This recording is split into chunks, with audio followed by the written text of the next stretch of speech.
Yeah, of course, City can go top in midweek if they beat Burnley on Wednesday night, which is live and exclusive on talkSPORT. Both of these sides have got other things to look at, of course, aside from the Premier League, because Arsenal, they're still in the Champions League semi-final stage. That could be their real focus for Manchester City. Of course, the FA Cup, they've got banging form Southampton in the semi-finals as well. Costa, you've been working hard for once and have worked out how many points City and Arsenal will finish on. I've got it all sorted. Just to clarify, put everybody's mind at rest. City, next game, Burnley 3 points, Everton away a point, Brentford home 3 points, Bournemouth away 1 point, Palace at home 3 points, Villa 3 points. That means they're going to get 14 points. Arsenal, Newcastle at home 3 points, Fulham at home 3 points, West Ham away 1 point, Burnley at home 3 points, Palace away 3 points. Arsenal are winning it by 2 points. Let's move on. Arsenal winning it by 2 points? Yes. Just run through those again for me. Sure. Sure. Okay. City, go through the City. What you give City? 3v Burnley. Yes. Yeah. 1 at Everton. All right, okay. 3 at is it Brentford? Yeah. 1 at Bournemouth. Yeah. 3 at Palace and 3 at Villa. 14. Yep. And you give Arsenal 3 at Newcastle. Yeah. 3 at Fulham. Yeah. 1 at West Ham. 3 at Burnley and 3 at Palace. Well, that's 13. Correct. But remember, I've got a game in hand. Arsenal. So you're saying City win it? No. Remember, because City have played 1 game less. Yes. And they're 3 points behind. Right. Okay, yeah. 60. You got it? Yeah. Okay. But you're giving... This is working well, isn't it? I said to you, Ollie, so this is going to be a disaster. From their remaining 5 games, you are giving City 13 points. And, yeah, I see. And for the remaining 6 games... You're giving Arsenal 13 points and City 14 points. Okay. Well, look, I've been doing it as well, and I completely agree with you. I've given Arsenal 13 points, but I've given City 16 points. Oh, it's going to go to goal difference then. Yeah, it might well go down to goal difference. Do you know something? It could, Jeff. I mean, I definitely accept that the momentum has swung with City. I don't think there's any doubt about that. Yesterday confirmed it. I'd done that before yesterday, but yesterday just amplified it. So the momentum is definitely with City. The one thing for sure, Jeff, it's going to go all the way. All the way. Yeah. Anyway. Have we worked that out? Am I right in saying... Honestly, I haven't really got a clue. I'll be brutally honest with you. Unless I'm mistaken, at this moment in time, Arsenal played 1 game more than City. Is that correct? Yeah. Yes, yeah. We both got that. We've established that. Yeah. Right? So you've got City getting 16. I've got them getting 14. Yeah. But we've both got Arsenal getting 13. Yeah, so you've got Arsenal winning it in goal difference. I mean, a lot might depend on what happens to Arsenal in the Champions League. At what point do you decide we're going to put our focus on winning the Champions League? I don't know. Posh Amanda in Chichester says, "What's up with you, Jeff? Haaland stuck his nut on Gabriel first. In my opinion, both should have gone." Posh Amanda, I disagree with you completely. I think they went head-to-head. I don't think Haaland put his head on Gabriel first at all, and Haaland certainly didn't move his head, which is what Gabriel did. Rutting stags was a perfect description this morning from you. You know what? I mean, Anthony Taylor's coming for a bit of stick on that. One thing I would say, as far as his refereeing went yesterday, he did his level best to let the game flow, of course to not he did. Pull it up at every possible opportunity. Listen, absolutely, and I was really enjoying it. He did. He knew it was going to be competitive. He knew there was maybe one to go tackles in where, in normal circumstances, he might just have a wee bit sterner reaction. I thought it was fine. Could he have sent Gabriel off? Yes. Should he have? Probably.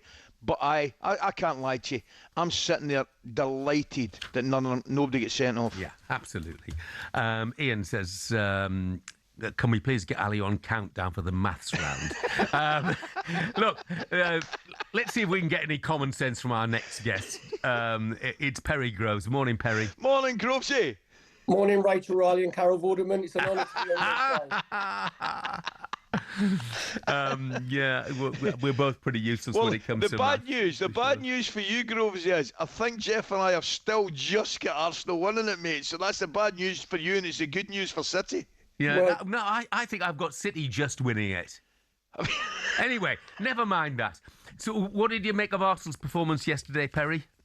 well, do you know what? I parked my car. I was at the Etihad yesterday, and I parked my car about a mile away. I had 20 minutes surrounded by Man City fans singing City tearing the Cockneys apart again, second again, ole, ole, ole, and Champions of Europe, you'll never sing that. So apart from that 20 minutes, I had quite a good day yesterday. Um, I thought that the performance was really good. Again, I had a long drive home. You know, you're in a sort of a think tank, you're in your car on your own. And the defeat really, really hurt because the pendulum has swung in City's favour, undoubtedly. But it was the performance that gave me that bit of hope because I think most neutrals thought that Arsenal would go there and try and soak up pressure and hit City on the counter-attack, where I was absolutely delighted with the way they went about it. You know, the way they tried to press. There was good tactical battles all over the pitch. It was interesting to see when Ryan Cherky dropped into 10, Gabriel was going all the way in with him and Arsenal leaving 3v3. O'Reilly coming in from the left-hand side, creating that overload in midfield. So for the neutral, the game didn't disappoint. You know, I thought it had a good vibe, good energy about it, and it just depended on fine margins. I'm with you, Groves. I enjoyed it. I thought it was a great game. Didn't think there was an awful lot in it. I thought City probably the better possession and probably played the better football. You could argue Arsenal had the better chances. What about the initial team selection, Groves? What did you think, particularly in the forward position? Do you think it was a correct decision, Havertz instead of Gyökeres? Yeah, I was pleased that Havertz was playing because he holds the ball up really well. Koisty, you know, Arsenal decided to go long as well, which they didn't do in the Carabao Cup final. You know, where there was a lot of pressure that they absorbed. So I thought Havertz was the perfect one for that, and he got his goal. And he could have been the hero because he had the two massive chances. You know, when it was 1-1, great little ball from Odegaard where Donnarumma pulls off a brilliant save. And then a minute later, it's the inside of the post. So that game changes if they go in. But then what happens is it was a superstar weekend for a lot of the teams where all their superstars sort of stood up. You know, Salah and Van Dijk for Liverpool, obviously Morgan Gibbs-White for Nottingham Forest, Watkins for Aston Villa. And Man City's two superstars had the effect on the game with Ryan Cherky, who scored one of the goals of the season, you know, with his happy feet. He's dancing on hot coals, isn't he, with his side foot stick one foot to the other, where Gabriel could do a little bit better. And then you have the alien that is Erling Haaland, where the battle with him and Saliba in the first half and him and Gabriel in the second half was back to muck and nettles, centre halves against centre forwards. Yeah. And you know the thing about Erling Haaland, Coy, so you played up front, right? And you was a brilliant finisher. It doesn't bother him if he doesn't get involved in the build-up. It doesn't bother him if he doesn't get loads of touches. He hit the post once. Yep. But what he does is he makes sure he's a 100% physically and mentally ready when a chance drops to him. And that's exactly what he did for his goal. Obviously, the cross comes in from O'Reilly. Rodri gets into the box.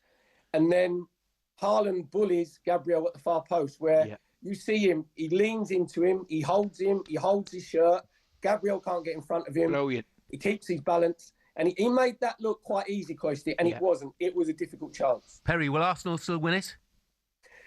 It's in Man City's favour, but what I want Arsenal to do, there was a massive pressure game yesterday, Jeff, right? But it probably did Arsenal a favour playing away from home because the expectancy is less.